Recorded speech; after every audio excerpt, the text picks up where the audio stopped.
Hello students, আমরা আগের দিনকে চার্লসের সূত্র পর্যন্ত পড়েছিলাম গ্যাসের আচরণ চ্যাপ্টারে। আর সেখানে আমরা দেখলাম কি যে ভি ভ্যারিজ টি, অর্থাৎ উষ্ণতা যত বৃদ্ধি পাচ্ছে গ্যাসের আয়তন তত বৃদ্ধি পাচ্ছে। কীভাবে বৃদ্ধি পাচ্ছে আমরা তার লেখচিত্রও দেখেছিলাম, একদিকে ভি একদিকে টি, লেখচিত্রটা ঠিক এইভাবে কিন্তু বাড়ছে, তাই তো, মূল বিন্দুগামী সরলরেখা। কিন্তু এখানে আমরা যে উষ্ণতাকে নিয়েছিলাম সেটা ছিল কেলভিন স্কেলে ছিল। এবার আমাকে যদি এই লেখচিত্রটা ডিগ্রি সেন্টিগ্রেড স্কেলে আঁকতে বলে তাহলে কিভাবে আঁকবো? এইটা হবে ডিগ্রি সেন্টিগ্রেড স্কেলে লেখচিত্র। তোমরা এখানে দেখতে পাচ্ছ, আমি লেখচিত্রটা একবার এখানে এঁকে দেখাই তোমাদেরকে। এখানে তোমরা দেখতে পাচ্ছ যে লেখচিত্রটা কোথায় ছেদ করেছে উষ্ণতা অক্ষকে, এইটা টি, ওকে, ডিগ্রি সেন্টিগ্রেডে নিলাম আর এইদিকে আয়তন নিয়েছি।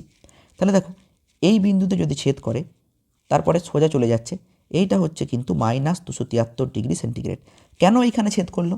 তার কারণ তুমি পড়েছিলে -273 ডিগ্রি সেন্টিগ্রেডকে বলে পরম শূন্য উষ্ণতা, অর্থাৎ এই উষ্ণতায় কোনো গ্যাসের আয়তন শূন্য হয়ে যায়। সেই জন্য ঠিক এই উষ্ণতাতেই গ্যাসের আয়তন শূন্য হবে, সেভাবে লেখচিত্রটাকে আঁকতে হবে। দেখো এখানে দেখো একদম আয়তন শূন্য, তার মানে এই লেখচিত্রটা উষ্ণতা অক্ষকে ছেদ করছে কত ডিগ্রি সেন্টিগ্রেডে? -273 ডিগ্রি সেন্টিগ্রেডে, ঠিক আছে। আর এর ক্যারেক্টার কেমন হবে না মূল বিন্দুগামী সরলরেখা, ওকে। আর তুমি এটা বলেছিলে যে 0 ডিগ্রি সেন্টিগ্রেড উষ্ণতায় গ্যাসের আয়তনকে তোমরা কি বলেছিলে? V0। তাহলে এখানে V0 কোনটা? V0 কিন্তু এইটা হচ্ছে V0, ওকে ওকে দেখো হয়েছে। আচ্ছা, এই প্রশ্নটা আমাদেরকে করতে হবে। দেখো কি বলছে, গ্যাসের ঘনত্ব ও উষ্ণতার সঙ্গে সম্পর্ক কি? চার্লসের সূত্র কি বলে? ভি ভ্যারিজেস টি, ওকে, এটা তুমি চার্লসের সূত্র থেকে আগের দিনই পড়েছিলে। আবার এটা জানো যে ভি ইকুয়াল টু m/d, আয়তন ইকুয়াল টু ভর বাই ঘনত্ব। তাহলে তুমি এখান থেকে একটা রিলেশন তো পেয়ে গেলে, স্যার ভর যদি স্থির থাকে তাহলে ভি ভ্যারিজাস 1/d। আর চার্লসের সূত্র পড়ার সময় আপনি বলেছিলেন যে ভর কিন্তু ধ্রুবক থাকবে, ভর ধ্রুবক না থাকলে চার্লসের সূত্র প্রয়োগ করা যাবে না। তাহলে ভি ভ্যারিজ ডি মানে ঘনত্ব যত বাড়বে আয়তন কমবে, আর ঘনত্ব কমলে আয়তন বাড়বে। তাহলে দেখে নাও, ভি ভ্যারিজ টি তুমি এখানে পেলে, আবার ভি ভ্যারিজ 1/d, তাহলে আমরা সেখান থেকে লিখতে পারি ভি ভ্যারিজ 1/d ভ্যারিজ টি, অর্থাৎ টি ভ্যারিজ 1/t। বোঝা গেল কি বললাম? যদি না বুঝতে পারো আমি আরেকটু ভেঙে বলে দিই। দেখো প্রথমে আমরা কি লিখলাম যে ভি ভ্যারিজ টি, ওকে। তারপরে আমরা কি পেলাম? ভি ভ্যারিজ 1/d, ঠিক। এবার এখানে দেখো আর এখানে দেখো, দুদিকেই ভি আছে না, বাঁ দিক যদি এক হয় তাহলে ডান দিকও এক হতে হবে একটা ইকুয়েশনের। তাহলে টি ভ্যারিজেস 1/d লিখতে পারি আমরা। তাহলে যদি টি ভ্যারিজ 1/d হয় তাহলে সেখান থেকে আমরা এটাও বলতে পারি যে যত ঘনত্ব বাড়বে, বা আমি এটা আরেকবার ঘুরিয়ে লিখছি, ডি ভ্যারিজ 1/t। তাহলে তুমি এখান থেকে কি বলতে পারো? টেম্পারেচার বাড়লে ঘনত্ব কমবে, আর টেম্পারেচার কমলে ঘনত্ব বাড়বে। বোঝা গেল কি বললাম? দেখো এই যে পেয়েছো, যখন চাপ ও ভর স্থির, এই কথাটা কিন্তু বলতে হবে, যখন চাপ ও ভর স্থির তখন এই ঘটনাটা ঘটবে, ওকে। তো এইটা হচ্ছে কি না কোনো গ্যাসের ঘনত্বের সঙ্গে উষ্ণতার সম্পর্ক। তারপরে চাপের সূত্র দেখো, স্থির উষ্ণতায় নির্দিষ্ট ভরের কোনো গ্যাসের চাপ প্রতি 1 ডিগ্রি সেন্টিগ্রেড উষ্ণতার বৃদ্ধি বা হ্রাসের জন্য সংশ্লিষ্ট গ্যাসের 0 ডিগ্রি উষ্ণতায় যে চাপ হয় তা যথাক্রমে 1/273 অংশ বৃদ্ধি বা হ্রাস পায়। ওই আগের মতোই তুমি ধরে নাও 0 ডিগ্রি সেন্টিগ্রেডে কোনো একটা গ্যাসের চাপ P0, বুঝতে পেরেছ? যখন তুমি 1 ডিগ্রি সেন্টিগ্রেড ইনক্রিজ করবে ওর চাপও বাড়বে। কত বাড়বে? P0 plus P0/273। তাহলে তুমি যদি P0 কমন নাও তাহলে 1 প্লাস 1/273। 2 ডিগ্রি সেন্টিগ্রেডে কী হবে? 2 ডিগ্রি সেন্টিগ্রেড এটা হবে কিন্তু দেখো P0 কমন নিলাম 1 প্লাস 273। তুমি যদি এবার in general T degree centigrade increase করাও তাহলে কত হবে P0 × 1 প্লাস টি বাই 273। ব্যাস, এটা কি না টি ডিগ্রি সেন্টিগ্রেড উষ্ণতায় কোনো গ্যাসের চাপ P0 × 1 প্লাস টি বাই 273, এটাই হচ্ছে চাপের সূত্র। গাণিতিক রূপটা আমি লিখে দেখিয়ে দিলাম। তুমি যদি উষ্ণতা কমাও তাহলে মাঝে একটা মাইনাস চলে আসবে যেমন এসেছে। ওকে, লেখচিত্রটা দেখে নাও, ওই আগের মতোই কিন্তু লেখচিত্রটা হবে। দেখো, আচ্ছা অঙ্ক আমি পরে করাচ্ছি, আগে পড়িয়ে নিই চ্যাপ্টারটা, তারপরে অঙ্ক করাবো, কোনো চিন্তা নেই। বয়েল ও চার্লসের সূত্রের সমন্বয় সূত্র। দেখো, আমরা বয়েলের সূত্র পড়েছি প্রথম ভিডিওতে, আর পরের ভিডিওতে কি পড়েছি? চার্লসের সূত্র। ঠিক কি বলো, পড়েছে কি না? তুমি বয়েলের সূত্রতে কি পড়েছিলে? বয়েলের সূত্রতে পড়েছিলে ভি ভ্যারিজ 1/p, কে কে স্থির যখন এম এবং টি স্থির, এটা বলেছিলে। আবার চার্লসের সূত্রতে বললে ভি ভ্যারিজ টি যখন এম এবং পি স্থির। তাহলে ভি ভ্যারিজ T/P, ঠিক কিনা বলো? যখন তুমি সমানুপাতিক চিহ্ন থেকে সমান চিহ্ন আনতে চাও, শোনো এটা ভেদের সূত্র, ভেদের যৌগিক ভেদের সূত্র অনুসারে যদি বাঁ দিকটা এরকম তুমি দেখতে পাও একই হয়ে গেছে, তাহলে তুমি এরকম ডান দিকটাকে গুণ করে লিখতে পারো, এটা যৌগিক ভেদের সূত্র। বোঝা গেল কি বললাম? আমি একটা তোমাদেরকে ছোট্ট করে কথা বলি। মনে করো এ ভ্যারিজ অ্যাজ বি, আবার এ ভ্যারিজ অ্যাজ ডি, ঠিক আছে? তাহলে আমি কি লিখতে পারি যৌগিক ভেদের সূত্র অনুসারে? এ ভ্যারিজ অ্যাজ বিডি। বুঝতে পেরেছ? এইটা হচ্ছে যৌগিক ভেদের সূত্র। তাহলে দেখো যৌগিক ভেদের সূত্র অনুসারে তুমি এটাও লিখতে পারো। আর তোমাদেরকে আমি প্রথম ক্লাসে বলেছিলাম যে এখান থেকে আমরা যখন সমান চিহ্ন আনব তখন একটা ধ্রুবক আনতে হবে। তাহলে কি হবে? ভি ইকুয়াল টু, একটা ধ্রুবক নিয়ে এসো, কে টি বাই পি। তাহলে পি ভি ইকুয়াল টু কে টি। এইটা হচ্ছে চার্লস ও বয়েলের সমন্বয় সূত্র, পিভি ইকুয়াল টু কে টি। এবার দেখো তুমি এখানে পেয়েছো কি না, আমি এখানে দিয়ে দিয়েছি অভিনবর বই থেকে, এই যে, ঠিক আছে? এবার এখানে একটা লাইন এক্সট্রা লেখা আছে, কোনটা না আমি এইটাকে যদি পিভি বাই টি করে লিখি তাহলে পাবো কে, পিভি বাই টি সমান কে। আশা করি ক্লিয়ার তোমাদের কাছে পুরো ব্যাপারটা। এবার দেখো এখানে কি বলা হচ্ছে, এখন যদি T1 T2 ও T3 প্রভৃতি পরম তাপমাত্রায় গ্যাসের চাপ P1 P2 P3 হয়, মানে আলাদা আলাদা টেম্পারেচারে চাপও আলাদা আলাদা হবে P1 P2 P3, এবং আয়তন যথাক্রমে V1 V2 V3 হয়, তবে আমরা কি লিখতে পারি? P1 V1 বাই T1 সমান P2 V2 বাই T2 সমান P3 V3 বাই T3। ব্যাস, ঠিক আছে? এইটা কিন্তু তোমাদেরকে প্রতিষ্ঠা করতে দেয়। দেখো এখানে দিয়ে দিয়েছি আমি। ওকে, আশা করি বুঝে গেছো, কোনো অসুবিধা হবে না। চলো নেক্সট, আদর্শ গ্যাস। আদর্শ গ্যাস কাকে বলে আগে দেখে নাও। যেসব গ্যাস সকল চাপ ও তাপমাত্রায় বয়েলের সূত্র, চার্লসের সূত্র ও অ্যাভোগাড্রো সূত্র অর্থাৎ আদর্শ গ্যাস সমীকরণ পিভি সমান এনআরটি মেনে চলে তাদের আদর্শ গ্যাস বলে। তাহলে যেসব গ্যাস সকল চাপ ও তাপমাত্রায় বয়েলের সূত্র, চার্লসের সূত্র, অ্যাভোগাড্রো সূত্র অর্থাৎ আদর্শ গ্যাস সমীকরণ মেনে চলে তাকে বলা হয় আদর্শ গ্যাস। ওকে, আর বাস্তব গ্যাস এর ঠিক উল্টোটা, যেসব গ্যাস যে সমস্ত গ্যাস যে কোনো চাপ ও তাপমাত্রায় এই সমীকরণ সঠিকভাবে মেনে চলে না তাদের বাস্তব গ্যাস বলে।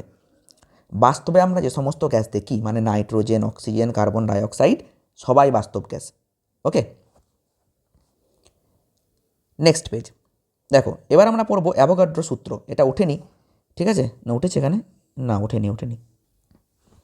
আগে অ্যাভোগাড্রো প্রকল্প পড়ব, ঠিক আছে? তারপরে আমরা জানবো যে আদর্শ গ্যাস সমীকরণ পিভি ইকুয়াল টু এনআরটি কীভাবে আসছে। দেখো তোমরা ক্লাস 9-এ একটা জিনিস পড়েছিলে সবাই, যে 1 মোল গ্যাস তার মানেই 22.4 লিটার। আবার এটাও পড়েছিলে 1 মোল যে কোনো গ্যাসে 6.022 × 10⁻23 সংখ্যক অণু থাকবে, মানে এতগুলো অণু থাকবে। ঠিক আছে, তাহলে এইগুলো তোমরা ক্লাস 9-এ পড়েছিলে। অ্যাভোগাড্রো প্রকল্পতে কি বলা হচ্ছে, সমচাপ ও তাপমাত্রায় সম আয়তন সকল গ্যাসীয় পদার্থের মধ্যে অণুর সংখ্যা সর্বদাই সমান। যদি তুমি চাপ ও তাপমাত্রা চেঞ্জ না করো তাহলে সম আয়তন সকল গ্যাসে অণুর সংখ্যা সমান হবে। তার মানে তুমি যদি 100 ml অক্সিজেন নাও আর 100 ml হাইড্রোজেন নাও, 100 ml কার্বন ডাইঅক্সাইড নাও, সব ক্ষেত্রেই কিন্তু অণুর সংখ্যা n করেই হবে, সবার ক্ষেত্রে n হবে যদি তুমি নির্দিষ্ট চাপ ও তাপমাত্রা রাখো। অ্যাভোগাড্রো সূত্র কি বলা হচ্ছে, স্থির উষ্ণতা ও চাপে কোনো গ্যাসের আয়তন গ্যাসটির মোল সংখ্যার সঙ্গে সমানুপাতিক। বর্তমানে একে অ্যাভোগাড্রো সূত্র বলা হয়। তার মানে মোল সংখ্যাকে আমি যদি n ধরি তাহলে n ভ্যারিজ কি হবে ভি, বা ভি ভ্যারিজ n। বোঝা গেল? এইটা অ্যাভোগাড্রো সূত্রতে বলা হচ্ছে গ্যাসটির মোল সংখ্যার সঙ্গে আয়তন সমানুপাতিক। এই যে গ্যাসের আয়তন গ্যাসটির মোল সংখ্যার সঙ্গে সমানুপাতিক, তার মানে মোল সংখ্যা যদি বাড়ে আয়তন বাড়বে অবভিয়াসলি। ওকে, ঠিক আছে, কি বলা হলো, তাহলে ভি ভ্যারিজ n, এখান থেকে আমরা লিখতে পারি যে V equal to K N. এখানে না ভুল দেওয়া আছে, এটা ইকুয়াল টু সাইন হবে, V equal to K N. এই কে কে কী বলা হয়, সমানুপাতিক ধ্রুবক।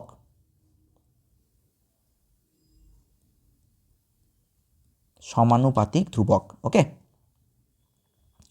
যখনই কোথাও তুমি এরকম প্রপোর্শনাল সাইন দেখতে পাবে তার লেখচিত্র হবে সবসময় মূল বিন্দুগামী সরলরেখা। এই দেখো এখানে কি হয়েছে দেখছো, মূল বিন্দুগামী সরলরেখা। কেন, তুমি যখন চার্লসের সূত্র পড়েছিলে সেখানেও তুমি কি পেয়েছিলে, এইরকমই তো একটা ইকুয়েশন পেয়েছিলে, ভি ভ্যারিজ টি, পেয়েছিলে কি না বলো? তাহলে তুমি কি দেখছিলে, টি বাড়লে ভিও কিন্তু বাড়ছে, তাহলে সেটাও কি হয়েছিল, মূল বিন্দুগামী সরলরেখা। বুঝতে পেরেছ? বেশ, তারপরে এবার আমরা পড়ব আদর্শ গ্যাস সমীকরণ। খুব ইম্পর্টেন্ট আদর্শ গ্যাস সমীকরণ, এটা পরীক্ষায় বহুবার দিয়েছে, বুঝে নাও ভালো করে কি বলছে। গ্যাসের চাপ পি, আয়তন ভি আর পরম তাপমাত্রা টি এবং মোল সংখ্যা n, এই 4টি রাশির মাধ্যমে কোনো গ্যাসের অবস্থা সম্পূর্ণভাবে নির্দেশিত হয়। ঠিক বয়েলের সূত্র, চার্লসের সূত্র এবং অ্যাভোগাড্রো সূত্র আমরা পড়েছি, ঠিক কি না বলো? বয়েলের সূত্র কি বলা হচ্ছে, ভি ভ্যারিজ 1/p, এটা বয়েলের সূত্র পড়ে এসেছি। যখন n এবং t স্থির, n হচ্ছে মোল সংখ্যা আর t হচ্ছে তাপমাত্রা। আবার চার্লসের সূত্র কি পড়েছিলাম, ভি ভ্যারিজ টি, যখন n এবং p স্থির, n হচ্ছে মোল সংখ্যা, অর্থাৎ ভরও এখানে স্থির থাকবে। তুমি তো পড়েছিলে ভর এবং চাপ স্থির চার্লসের সূত্রতে, ঠিক। এবার অ্যাভোগাড্রো সূত্রতে একটু আগে কি পড়লাম, ভি ভ্যারিজ n যখন চাপ এবং টি স্থির। তুমি কিন্তু বলেছিলে নির্দিষ্ট চাপ এবং উষ্ণতায়, এই কথাটা তুমি উল্লেখ করে দিয়েছিলে। এবার উভয় যখন পরিবর্তনশীল তখন আমি যৌগিক ভেদের সূত্র অনুসারে এটা লিখতে পারি যে ভি সমানুপাতিক NT/P। যখন আমরা এই চিহ্ন থেকে সমান চিহ্ন নিয়ে আসব তখন R ইন্টু NT/P নিতে হয়, তোমাদেরকে এটা বলেছিলাম আমি, যেখানে আরটাকে বলা হচ্ছে সার্বজনীন গ্যাস ধ্রুবক। তাহলে পিভি ইকুয়াল টু কোনাকুনি গুণ করে দিলে পেয়ে যাব NRT, PV equal to NRT। এই যে পেয়ে গেছো দেখো, এখানে আরকে মোলার গ্যাস ধ্রুবক বলে। এই সমীকরণটিকে n মোল আদর্শ গ্যাসের অবস্থা সমীকরণ বা আদর্শ গ্যাস সমীকরণ বলা হয়। ওকে, তো এটা কিন্তু বিশাল ইম্পর্টেন্ট, এটা পরীক্ষায় দেয়, বহুবার দিয়েছে। তোমাদেরকে আমি একটা ট্রিক শিখিয়ে দিই। তুমি এখানে কি কি চলরাশি নিয়েছো, পি, পি, ভি, এন, টি। যখন তুমি যার সূত্র লিখছো, মনে করো তুমি লিখছো বয়েলের সূত্র ভি ভ্যারিজ 1/p, ব্র্যাকেটে তাদেরকেই ধ্রুবক বলো যারা এখানে নেই। কে কে নেই, এন নেই, টি নেই, তাহলে এন আর টিকে তুমি বলে দাও ধ্রুবক। তুমি যখন লিখছো ভি ভ্যারিজ টি, ব্র্যাকেটে তাদেরকেই ধ্রুবক বলো যারা এখানে নেই। কে কে নেই, এন নেই, পি নেই, তাদেরকে তুমি ধ্রুবক বলো। এখানে দেখো তাই লেখা আছে, যদি ভালো করে দেখো, দেখো তাই লেখা আছে। তাই এগুলো কিন্তু মনে রাখতে খুব একটা বেশি অসুবিধা হবে না। তবে এই ডেরিভেশনগুলো একবার অন্তত খাতায় লিখে প্র্যাকটিস করবে, নইলে কিন্তু পারবে না। ঠিক আছে, আমার সাথে সাথেও প্র্যাকটিস করতে পারো। আমি যখন ভিডিওটা দেখছো তোমরা ভিডিওটাকে স্টপ করেও কিন্তু এইগুলো একবার করে প্র্যাকটিস করে নিতে পারো। এইবার মাত্রিক বিশ্লেষণের সাহায্যে আর এর একক নির্ণয় করব। আমরা কি পড়লাম যে পিভি ইকুয়াল টু এনআরটি। এখান থেকে যদি তোমাকে বলি আর লিখতে, তুমি বলবে স্যার খুবই সহজ, পিভি বাই এনটি। বইও কিন্তু এখানে তাই লেখা আছে স্যার। পি এর মাত্রীয় সংকেত কি হয়? M L inverse T to the power -2। দেখো এখানে লেখা আছে, আমি একটু হাইলাইটার ইউজ করি তাহলে সুবিধা হবে। এই দেখো, এইটা হচ্ছে পি এর মাত্রীয় সংকেত, দেখতে পেয়েছো? চাপের মাত্রীয় সংকেত, তাই তো। এল কিউব আয়তনের মাত্রীয় সংকেত, ভি আছে। এন হচ্ছে মোল, আর কে হচ্ছে উষ্ণতার মাত্রীয় সংকেত। আমি সবাইকে যখন লিখিয়ে দিলাম, তারপরে যখন আমি ক্যালকুলেশন করলাম, ফাইনালি আমি কি পেয়ে গেলাম? ফাইনালি পেয়ে গেলাম, দেখো, M L square T to the power -2 mole inverse kelvin inverse. বুঝতে পেরেছ? তাহলে এই মাত্রাটা কিন্তু তোমাদেরকে বের করতে দিতে পারে, কিচ্ছু না। তোমাকে চাপের মাত্রা মনে রাখতে হবে, আয়তনের মাত্রা মনে রাখতে হবে, মোল সংখ্যার মাত্রা মনে রাখতে হবে, আর উষ্ণতার মাত্রা মনে রাখতে হবে। সবগুলো তুমি এখানে বসিয়ে দাও। তারপরে দেখো, দেখো এখানে এম একটা, আর কোথাও এম নেই, তাহলে এম এখানেও একটাই হয়েছে। এল স্কোয়ার, আর এখানে দেখো এল স্কোয়ার চলে এসেছে, হয়েছে T to the power -2 T to the power -2 mole inverse kelvin inverse. এই মোলটা যখন ওপরে উঠবে তখন ইনভার্স হয়ে উঠবে, কেলভিন যখন ওপরে উঠবে তখনও কিন্তু -1 বা ইনভার্স হয়ে উঠবে। ব্যাস হয়ে গেল। ওকে, এবার দেখো আর এর একক নির্ণয়। আর এর একক কীভাবে নির্ণয় করবে? M L square T to the power -2। এই জিনিসটা কিসের মাত্রা জানো?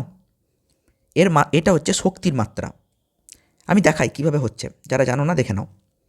মনে করো এফ কি বল, এফের মাত্রা কি বলো তো? M L T to the power -2। তোমাকে এইটুকু অন্তত জানতে হবে। আর ডাব্লু অর্থাৎ কার্য, এফ ইন্টু এস বল ইন্টু সরণ, তার মানে একটা লেন্থ এক্সট্রা গুণ হবে। তাহলে M L square T to the power -2। S মানে কি? লেন্থই তো না, দৈর্ঘ্য তো। আর দৈর্ঘ্যকে আমরা এল দিয়ে লিখি, তাহলে একটা এল গুণ করে দিলাম, ডাব্লু পেয়ে গেলাম। এবার শক্তি বা এনার্জি, সেটা কি হয় জানো? সেইটার একক হয় বা সেইটার মাত্রা হয় কার্যের মাত্রার সঙ্গে সমান। তাহলে কার্যের মাত্রা যেটা, শক্তির মাত্রাও সেটাই। তাহলে আমি এখানে কি বলতে পারি? যে আমি কিন্তু একটা শক্তির মাত্রা পেয়ে গেছি। ঠিক আছে, সেই জন্য দেখো এখানে লেখা আছে শক্তির একক, মোল ইনভার্স কেলভিন ইনভার্স। তাহলে তুমি কি পেয়ে গেলে? এর একক কিন্তু হয়ে যাবে, শক্তির এসআই একক কি? জুল। তাহলে জুল তো হবেই। বেশ, মোল ইনভার্স কেলভিন ইনভার্স। ব্যাস, এইটা হয়ে গেল এসআই পদ্ধতিতে একক। আর সিজিএস পদ্ধতিতে erg mole inverse kelvin inverse, এইটা হয়ে গেল কিন্তু সিজিএস পদ্ধতিতে একক। একটা এসআই, একটা সিজিএস। কিন্তু ব্যবহারিক একক এইটা, litre atm mole inverse kelvin inverse, এইটা ব্যবহারিক একক। অবশ্যই এটা মনে রাখবে। আর এইটাই কিন্তু পরীক্ষাতে বারবার দেয়, বা অঙ্কগুলোও কিন্তু এই এককেই করতে হয়। এবার আর এর মান আমাদেরকে মনে রাখতে হবে, যে কোন এককে আর এর মান কত।